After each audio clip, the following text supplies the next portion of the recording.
glute workout will consist of the following exercises: banded hip thrusters, 2 sets of 20, hands and knees abduction, 2 sets of 20, and the crab walks to finish the warm-up, 2 sets of 20.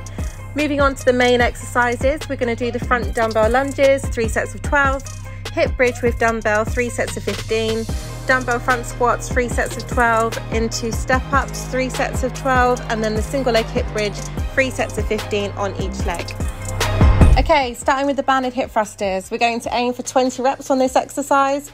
Place the band just above your knees and lay flat on your back.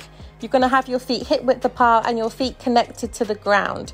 We're going to squeeze your glutes up into a hip bridge, making sure we keep a neutral pelvis and we're not allowing our ribs to thrust out at the top of the movement.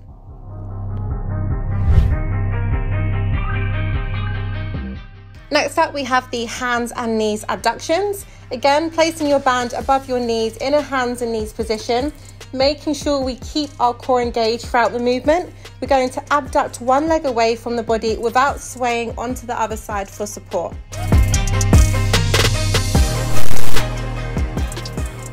Lastly, we have the crab walks. We're going to place the band now around your feet. You're going to start with your feet hip width apart and we're going to have a slight bend in your knees.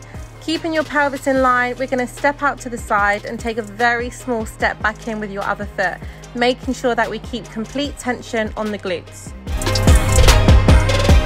We have the front dumbbell lunges. Now, you can opt into using a dumbbell in each hand. However, for the purpose of this video, I'm going to be showing you front dumbbell lunges in the palm of my hands, just below chin level. Now, before you do this exercise, you want to make sure the top of your rib cage is positioned just slightly over your pelvis. This is going to make sure that when you go into that lunge position, you're going to get a much better glute contraction. Moving on to our hip bridge with the dumbbell. So this is going to be exactly the same as the warm-up, except this time we're going to place a dumbbell on our hips. You can add a band to make this exercise a little bit more challenging. Let's just make sure when we are thrusting up through the glutes, we're not using our lower backs, we're not allowing our ribs to thrust open at the top of the exercise, and we're keeping our feet connected to the ground. Moving on to the dumbbell front squats. We're going to grab a dumbbell and we're going to hold it in the palm of our hands, standing feet hip width apart.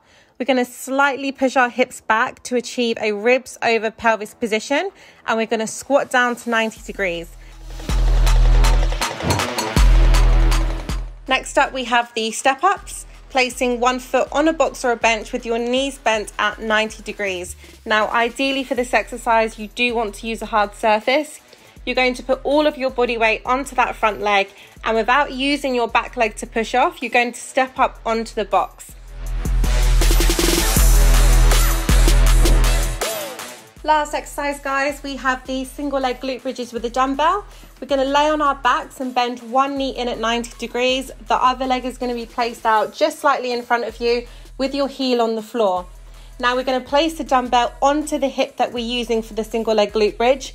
We're going to squeeze up through that glute, making sure we're maintaining a neutral pelvis. We're not allowing our ribs to thrust out at the top of the movement, and we're not using our lower backs.